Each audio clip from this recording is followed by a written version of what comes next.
in the spirit of upcoming Halloween and, of course, your response to the video I did last week on 10 underrated horror movies that you probably haven't seen but absolutely should. By the way, thank you for all that. I think I got more views on that video than the rest of the channel combined. I have three more underrated, overlooked, very different horror movies that I think you need to check out if you have not done so. You may have heard of them. Have you seen them? Let me know in the comments below. Sputnik is number one. This is a more recent film. It is from 2020. This is this is a slow burn, okay? This is another slow burn, and all three of these are not slow burns. They're very different from each other. By the way, welcome back. Thank you. So appreciative of you being here. Do me a favor if you're enjoying the content, please smash that like button and subscribe to the channel. It really, I shouldn't even say it helps out tremendously. It's actually everything. It's the only thing that tells YouTube, hey, maybe we'll let other people see these videos. Anyway, Sputnik, very tense movie, very much a slow burn, very atmospheric in how it is put together. It is horror, sci-fi horror, however you want to put it. It kind of feels like a lost classic going way back. And I mean, the era in which it takes place does go way back into the Cold War. It's kind of this moody, it's full of a lot of dread. It's slow burning dread, I guess is a good way of putting it, is because we set it all the way back in 1983 in Soviet at the time, Soviet Kazakhstan. This is an absolute Russian gem. It takes this whole creature feature formula, and it gives us this very dark, emotional, this deeply human twist to it. It's sort of part Alien, part The Thing, and I may have just completely ruined it by giving you expectations that it cannot possibly meet, but I wanted to use movies that I'm sure most of you are familiar with, and it's definitely got sort of that Cold War psychological thriller vibe to it as well, all kind of wrapped up in the story.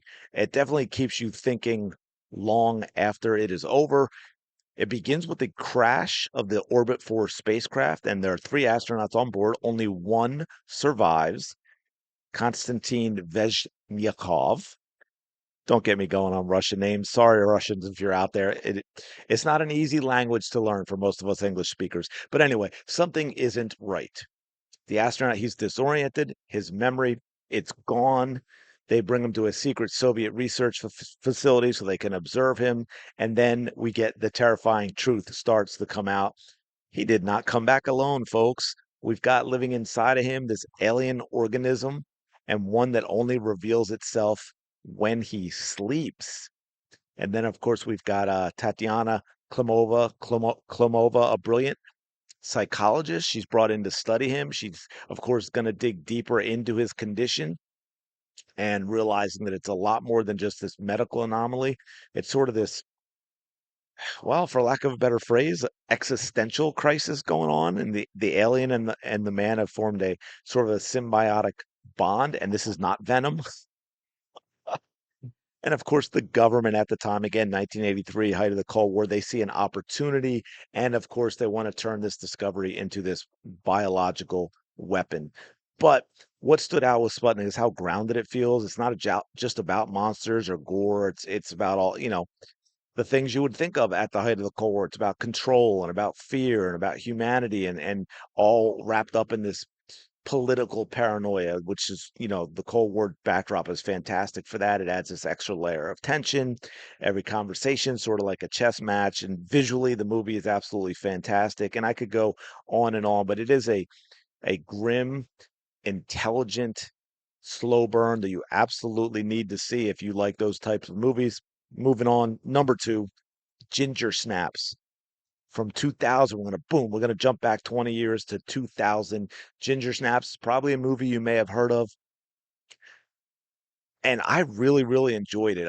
It was not a commercial success. So, in that respect, that's kind of why I will say, oh, it's underrated or it was overlooked because it wasn't a commercial success. I do think it's one of those movies that kind of found its following after the fact again, but it does a great job, and not all horror movies can do this. In fact, it's kind of rare.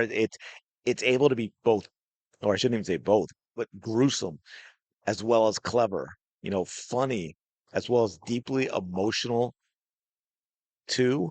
It's definitely earned its passionate cult following that it's sort of developed over the years, and I don't think it gets enough recognition for just how smart and original it really is. By the way, this is a werewolf movie, or at least on the surface, it's a werewolf movie, but there's a lot going on underneath. You know, like the proverbial duck on the pond looks very calm, but those legs are going a mile a minute.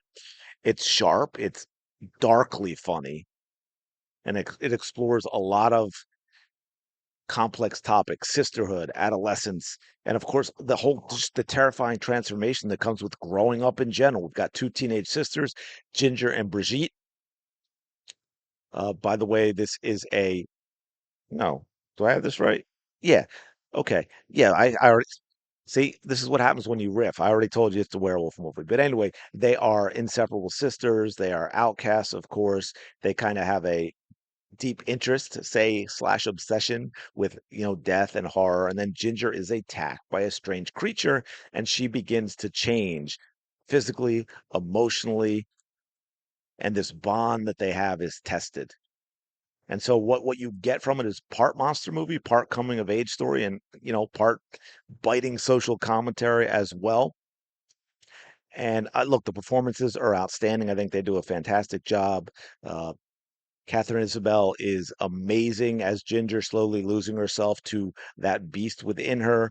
Emily Perkins grounds that story with her quiet strength as the sister Brigitte, who's desperately trying to save Ginger from what is happening. And their chemistry that they have is fantastic. It feels authentic. The relationship feels great. The loyalty, the frustration, the love. And it is really kind of what elevates this movie from a typical werewolf movie. And the visually fantastic. The film nails it, the suburban setting and the way it's filmed. It gives you that claustrophobic feel. You've got this mood that's kind of drenched in fall, in autumn, in the shadows of that time of the year. Practical effects, absolutely love all of them. And Ginger Snaps, again, as I said, not afraid to mix horror and humor as well. It is dark, but so anyway, if you're looking for something a little different, if you love werewolf movies, but you're looking for something that you may have not seen before that takes a different direction. It is a horror film that it's gory, it's smart, it's heartfelt, it's funny. Ginger Snaps is an absolute must watch. And finally, we're going to go back even further, all the way back to 1998. Pumpkinhead.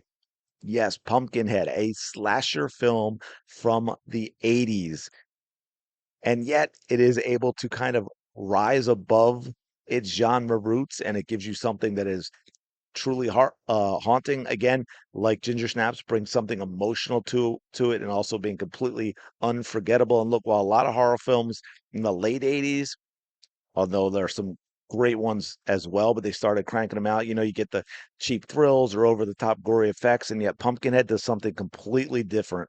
It turns revenge into this dark fairy tale, sort of this grim cautionary story about grief and vengeance and the terrible price of giving in to that rage. The performances are excellent. You've got Lance Henriksen in it as Ed Harley, a small town father. He's devastated by his when his young son is tragically killed, and then he seeks out a mysterious old witch deep in the woods, and it goes from there. And what sets Pumpkinhead apart is its atmosphere. We've got like this sort of like this living nightmare, this rural gothic world drenched in fog and shadows and sorrow, and the setting becomes almost a character itself. And of course, then there's the creature Pumpkinhead, designed and directed by the legendary Stan Winston. The practical effects are absolutely fantastic here. This monster isn't just scary, it is beautifully made every moment.